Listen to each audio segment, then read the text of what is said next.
Hello friends, how are you all? I hope you all are doing great. तो ये है हमारी class number 21। इससे पहले हमने पढ़ा था कि क्या टेंजेंसी एक नेसेसरी कंडीशन होती है ऑप्टिमल चॉइस के लिए। तो उसका आंसर था नहीं, और दो एक्सेप्शंस थे। वो क्या एक्सेप्शंस थे? एक परफेक्ट कॉम्प्लीमेंट, दूसरा था परफेक्ट सब्स्टिट्यूट, जिसमें कॉर्नर सोल्यूशन आते थे। तो आइए अब मैं स्टार्ट करूंगा प्राइस इफेक्ट से। तो प्राइस इफेक्ट सबसे पहले किस चीज़ का कॉम्बिनेशन होता है? Price effect is a combination of substitution effect plus income effect. ये मैं एग्जांपल के उससे समझाता हूँ, अभी सारा समझ में आ जाएगा। ठीक है, तो एग्जांपल ले लेते हैं। ये मैंने ले लिया प्राइस ऑफ कोक, और अब देखेंगे क्वांटिटी ऑफ मतलब इसके चेंज होने में क्वांटिटी ऑफ कोक में क्या चेंज आता है। ठीक है, तो जब चेंज आएगा तो इसमें दो इफेक्ट होंगे। ये मैं साइड साइड बनाता हूँ। तो सबसे पहले क्या होगा? Substitution effect. दूसरा क्या होगा? Income effect. एक एक करके दोनों को समझ लेते हैं। तो सब्स्टिट्यूशन इफेक्ट में मान लेते हैं प्राइस ऑफ कोक गिर गया। इसके कारणवश क्या हुआ? क्वांटिटी ऑफ पेप्सी, जो कोक का सब्स्टिट्यूट है, वो गिर गई। क्यों गिरी? क्योंकि जो उसका सब्स्टिट्यूट है उसका प्राइस गिर गया, तो लोग जो है वो किस पे शिफ्ट होंगे? कोक पे शिफ्ट हो जाएंगे हैं। पेप तो क्या होगा? आपकी क्वांटिटी ऑफ कोक इंक्रीज हो जाएगी, तो क्वांटिटी ऑफ पेप्सी जो है लोग पीना कम कर देंगे, क्योंकि कोक उसके मुकाबले सस्ती हो गई, तो कोक को प्रेफर करेंगे, और ये दोनों एक तरीके से सब्स्टिट्यूट गुड है। तो यहाँ पे सब्स्टिट्यूशन इफेक्ट क्या हुआ? यहाँ पे देख सकते हैं नेगेटिव। ठीक है, सब्स्टिट्यूशन इफेक्ट इज नेगेटिव। अब आइए इनकम इफेक्ट देख लेते हैं। तो इनकम इफेक्ट में जो है वो पॉजिटिव भी हो सकता है और नेगेटिव भी, बट जो सब्स्टिट्यूशन इफेक्ट है वो हमेशा नेगेटिव ही होगा, क्योंकि अगर सब्स्टिट्यूट है और किसी सब्स्टिट्यूट का मतलब किसी दो सब्स्टिट्यूट में से किसी एक का कम हो रहा है, तो बंदा दूसरे को छोड़ के इसकी कंजम्पशन इंक्रीज कर देगा, क्योंकि दोनों यूज़ करे जा सकते हैं एक दूसरे के बिना, और सेम सेटिस्फेक्शन आपको प्रोवाइड करेंगे। जैसे अगर अमूल और मदर डेयरी का दूध हो गया, तो ऐसे, और जैसे कोक और पेप्सी हो गई। तो ये आपको समझ में आ गया होगा कि सब्स्टिट्यूशन इफेक्ट तो हमेशा ही भैया आपका नेगेटिव रहने वाला है।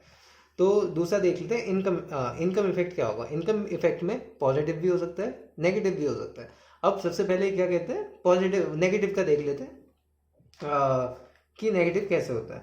तो क्या हुआ? आपका प्राइस ऑफ कोक तो कम हुआ है। प्राइस ऑफ कोक कम हुआ है, इसका मतलब क्या हुआ? आपकी जो रियल इनकम थी, रियल इनकम बोले तो क्या होती है? परचेजिंग पावर आपकी। ठीक है, परचेजिंग पावर। तो परचेजिंग पावर आपकी बढ़ गई, क्योंकि प्राइस ऑफ कोक कम हो गया।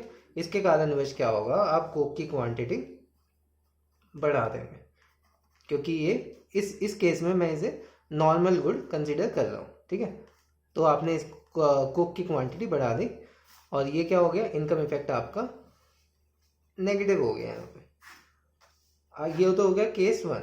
अब दूसरा केस में चल लेते हैं। वही, ये दोनों तो सेम रहेगा, प्राइस कम, रियल इनकम बढ़ेगी। पर इस केस में क्या होगा? आप क्वांटिटी ऑफ कोक जो है वो कम कर देंगे। क्यों कम कर देंगे? क्योंकि वो आपके लिए इन्फीरियर गुड है भाई। क्योंकि आजकल आप क्या कहते हैं, ब्रो कोड वगैरह महंगी महंगी शिवाज रीगल वगैरह पी रहे हैं, तो ये सब इन्फीरियर हो गया आपके लिए। आपकी जैसे रियल इनकम बढ़ी, तो ये हो गया कोक इन्फीरियर गुड। तो इन्फीरियर गुड की कंजम्पशन कम कर दी, क्योंकि आपकी रियल इनकम बढ़ गई और आप बड़े उस पर शिफ्ट हो गए। शिवाज रीगल, ये महंगे महंगे ब्रांड जिनसे भी आती है, और डाइट कोक पे चले गए या कुछ भी, तो ऐसा हो गया। ठीक है, तो यहाँ पे क्या हुआ? Therefore income effect is positive. तो इनकम इफेक्ट पॉजिटिव भी हो सकता है, नेगेटिव भी हो सकता है। वो किस पे डिपेंड करता है कि आपका गुड किस प्रकार का है। अब पहले मैंने बता ही दिया था, क्या क्या बताया था? प्राइस इफेक्ट देखना है हमें। प्राइस इफेक्ट क्या होता है? तो price effect is equal to substitution effect plus income effect is equal to price effect. तो प्राइस इफेक्ट। ठीक है, तो ये दोनों कर लेता हूँ ये। ठीक है, तो ये हो गई एक टेबल थी हमारी। तो सबसे पहले सब्स्टिट्यूशन इफेक्ट आपको पता है हमेशा नेगेटिव रहने वाला है, तो यहाँ पे मैं नेगेटिव ही लिख देता हूँ। इनकम इफेक्ट आपका नेगेटिव भी हो सकता है और पॉजिटिव भी हो सकता है। तो यहाँ पे नेगेटिव ले लिया, दो पॉजिटिव ले लिए, पर यहाँ पे आपको मैग्नीट्यूड देखना पड़ेगा कि मैग्नीट्यूड किसका ज़्यादा है। इसका मतलब इनकम इफेक्ट ज़्यादा है सब्स्टिट्यूशन से, या सब्स्टिट्यूशन ज़्यादा है इनकम से। उस प्रकार से हम बताएंगे कि जो आपका प्राइस इफेक्ट है वो पॉजिटिव आएगा या नेगेटिव आएगा, या किस प्रकार का गुड है। तो अगर दोनों नेगेटिव है, तो दोनों नेगेटिव है, यहाँ पे आप देख सकते हैं। अगर दोनों नेगेटिव आ रहे हैं तो गुड कौन सा है आपका? Normal good. नॉर्मल गुड हो गया। तो इसका मतलब क्या है? प्राइस इफेक्ट क्या हो रहा है? प्राइस गिर रहा है, क्वांटिटी बढ़ रही है, तो ये आपका हो गया, ये भी नेगेटिव, मतलब प्राइस इफेक्ट भी आपका नेगेटिव हो गया। अब दूसरा, एक बारी ग्रेटर ले लेते हैं, एक बारी लेस ले लेते हैं, ठीक है, यही दोनों केसेस बनेंगे।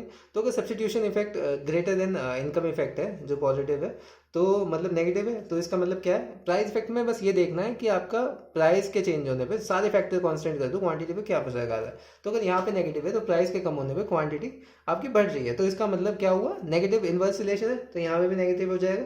और गुड कौन सा हो जाएगा आपका, ये गुड आपका हो जाएगा ये इन्फीरियर गुड।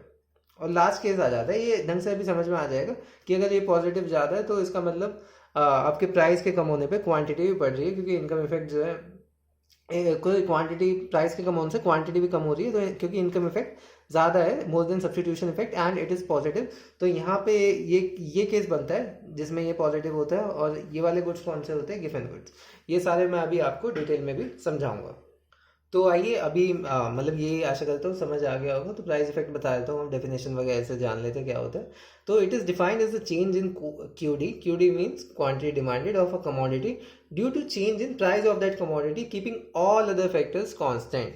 तो सारे के फैक्टर्स को कांस्टेंट कर दिया मैंने, जैसा कि बताया था। सिर्फ प्राइस के चेंज होने पे जो चेंज आता है उसे हम प्राइस इफेक्ट कहते हैं। तो जब भी किसी कमोडिटी का प्राइस चेंज होता है तो उसमें दो सेपरेट इफेक्ट होते हैं जो मैंने बताई दिए। एक सब्सटीट्यूशन होता है, एक इनकम इफेक्ट होता है। अब सब्सटीट्यूशन इफेक्ट क्या होता है, it is defined as a change in quantity demanded due to change in relative prices keeping real income constant. तो यहाँ पे सिर्फ रियल इनकम कांस्टेंट रखते हैं और रिलेटिव प्राइसेस को देखते हैं कि चेंज, अगर रिलेटिव प्राइस में चेंज हो रहा है, रिलेटिव प्राइस मतलब प्राइस ऑफ सब्सटीट्यूट, तो क्या उसमें क्यूडी में क्या चेंज आ रहा है। या इन अदर वर्ड्स कह लीजिए, substitution effect change in consumption होता है जो कि रिजल्ट होता है ड्यू टू प्राइस चेंज, जब जो कंज्यूमर होता है वो सेम इंडिफरेंस कर्व पे मूव करता है, ठीक है। इनकम इफेक्ट में क्या होगा, वो एक इंडिफरेंस कर्व से दूसरे पे शिफ्ट होता है, पर सब्सटीट्यूशन में वो एक की क्वांटिटी कम करके दूसरे की ज़्यादा कर देता है, ठीक है। तो वो same along, it moves along the same indifference curve. तो ये हो गया हमारा सब्सटीट्यूशन इफेक्ट। ये ग्राफ से समझ में आएगा ढंग से, अभी मैं ग्राफ बना के समझाऊंगा, ठीक है। तो on the other hand income effect क्या होता है, it is a change in quantity demanded due to change in real income, जो कि आपको यहाँ पे मैंने समझा ही दिया था, कीपिंग रिलेटिव प्राइसेस कांस्टेंट। तो जिस चीज़ का ले रहे हो ना उसके अलावा सारे कांस्टेंट रखने हैं। तो प्राइस का ले रहे हो उसके अलावा सारे कांस्टेंट होंगे। इनकम का सिर्फ इनकम होगा, इनकम के चेंज होने पे क्या चेंज आता है, सब्सटीट्यूशन पे रिलेटिव प्राइसेस हो गए, ठीक है, बाकी सारा कांस्टेंट। और ऑल्टरनेटिवली इसे भी, इनकम इफेक्ट को भी ये कह सकते हैं, it is the change in consumption that arises due to price change when consumer moves from one IC to another. वो एक आईसी से दूसरे आईसी पे शिफ्ट हो जाता है। तो ये मैं अभी के लिए यहीं तक छोड़ रहा हूँ। नेक्स्ट ग्राफ में मेन चीज़ आएगी, जो डायग्राम है वो मेरे को ढंग से समझाने पड़ेंगे, ठीक है। तो वहाँ से स्टार्ट करेंगे। अभी के लिए सिर्फ इतना ही, डेफिनेशन पता चल गई, टैबुलर फॉर्म में मैंने बता दिया। मेन चीज़ है डायग्राम, उसकी हम प्रैक्टिस करेंगे दबा के। और हाँ, उसमें मैं सारे केसेस वगैरह बनाऊंगा और वही आपको एग्जाम में बनाने हैं। ये काफ़ी इंपॉर्टेंट है नेक्स्ट क्लास। तो फर्स्ट क्लास से स्टार्ट करेंगे। तो आज की क्लास के लिए इतना ही, मिलते हैं नेक्स्ट क्लास में। तब तक के लिए take care, good bye, Tata.